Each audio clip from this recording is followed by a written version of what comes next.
Okay.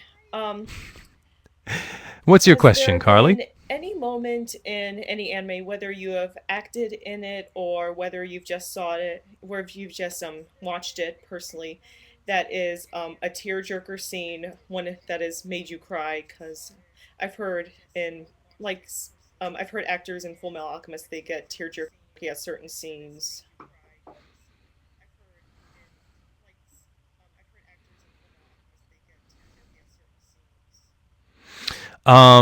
The show that really made me sort of emotional was Wolf's Rain.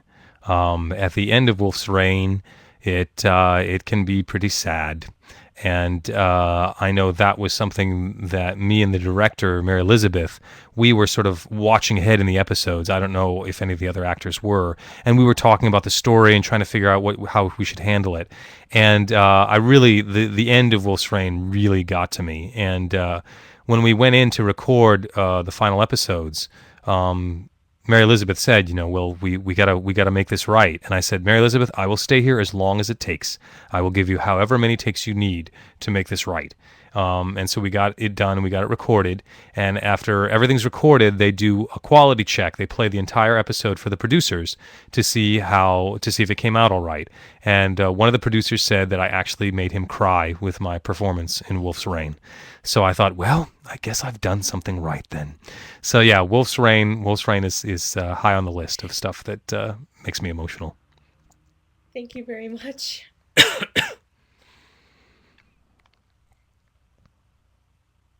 You too. You're welcome. Nice talking with you, Carly. Take care.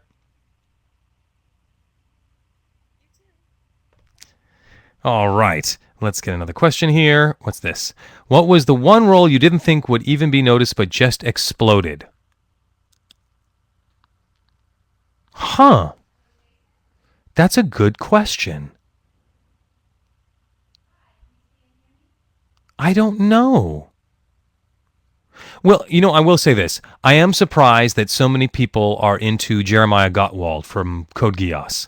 I have been going to conventions now, and people have been saying, "Oh, scream all hail Britannia!" And I'm like, really? He's sort of a smallish character in the show. Everyone's into Jeremiah. Okay, so I guess Jeremiah sort of surprises me that so many people are into him. But there you go. Let's drop that one. Let's see if that worked. Did that work? There we go. Oh, it's just Flash being slow. Let's try this other call. This should be Alan McLeod. Let's see if Alan comes up. Hello, Alan. Are you with us?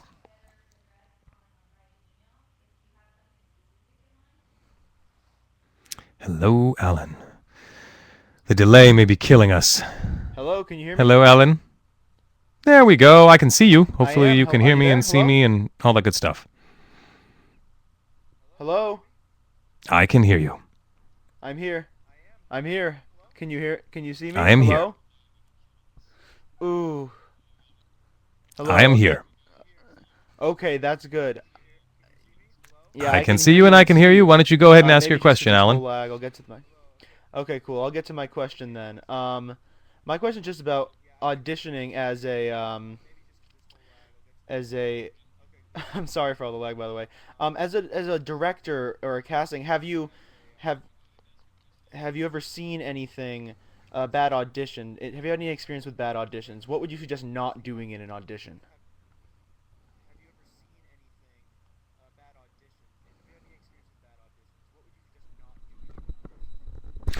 So, your question is what to avoid at an audition. An audition is a chance for you to basically not only show the directors and producers what you can do, but also for them to get to know you. Because they may be calling you in for a part, and while you may be not right for that Yeah. part, you may be perfect for another part. Case in point, I was auditioning for Justice League Heroes, the video game. And of the Justice League, the character that I sort of identified with the most and was shooting for was Martian Manhunter. I really sort of thought he was a cool character. And so I auditioned for Martian Manhunter, and I was called back for Martian Manhunter. So I came in and I did my best John Jones, my best Martian Manhunter, and I thought I did a very good job. But then the director said, "Yeah, that sounds pretty good, Crispin, but could you read for Superman as well?" And I said, sure, I can read for Superman. Here, give me Superman. And I had my own sort of take on Superman, what I thought Superman was about. And so I did my Superman, and they said, yep, you're Superman. And I sort of went, what? I'm Superman? So that's how I got cast as Superman in Justice League. So I guess the most important thing I can say when you're going into audition is to, I mean, it's sort of funny, but to be yourself. They want you to be brilliant. They're waiting for you to be brilliant.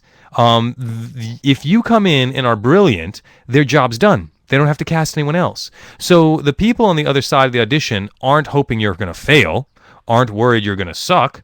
They're hoping you're brilliant, because they're hoping that then you'll come in, nail the part, and problem solved, because you're coming in as an actor solving the problems. So I guess as an actor, I would say you need to come in with confidence. You need to come in and realize that you are enough. If you have been asked to audition for this part, you're right for this part. To give it the best shot that you can. Never apologize for anything. Never say, "Oh, I'm sorry, I didn't mean to." They don't care. They just want to see you be brilliant. So walk up, be brilliant. Just think you're a movie star. Act like a movie star. Give your best shot. And when it's done, you're done. It's all good. There are many times when I've walked into audition, done one take, they went, "Thank you," and I thought, "Oh, well, I guess they don't want me." And they said, "Thank you," because I nailed it. And later on, they called me and said, "Yes, we'd love you to play that part." So I think confidence and being yourself are probably the two biggest things that I would say when auditioning. Does that answer your question?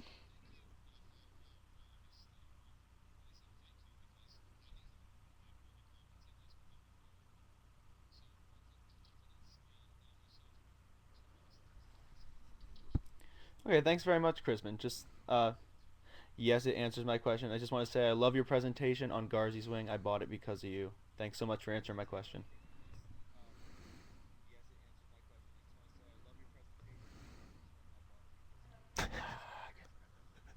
You're welcome, Alan. Thanks so much.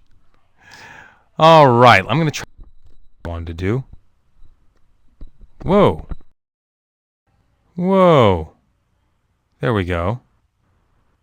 What do you think of your role as El Goddess? Hang on a second. This little interface is a little weird at times. There we go. What do I think of my role as El Goddess? I think Zelgadis is great. I love him. Of the Slayers, he was the character that I identified with. When I first saw the show, I was like, I'm not sure I quite get this show. I'm not sure what it's all about. But I like the blue guy with the rocks on his face. He's cool. I'll play him. So I was quite happy to get the chance to audition for Zelgadis, and then the fact that they cast me was even better. So I love playing Zelgadis. I think he's great, and I'm glad that we're back to do Revolution and Evolution R. So yeah, there'll be more Slayers coming down the pike. So hopefully you guys will enjoy that. Let me take the next question. Is it easier to voice act in video games or in animes? Why? It sort of depends, actually. The nice thing about an anime is that it's a linear story. It doesn't change. Every time you play the DVD, it's the same story. You can see your character. You can see the situation. You can see where you are. You're putting your voice in as the last element. So when you're done, you get to see the whole product, which is great. The disadvantage to anime, of course, is that you have to match that damn lip flap, which can be tough at times to do that and sound natural.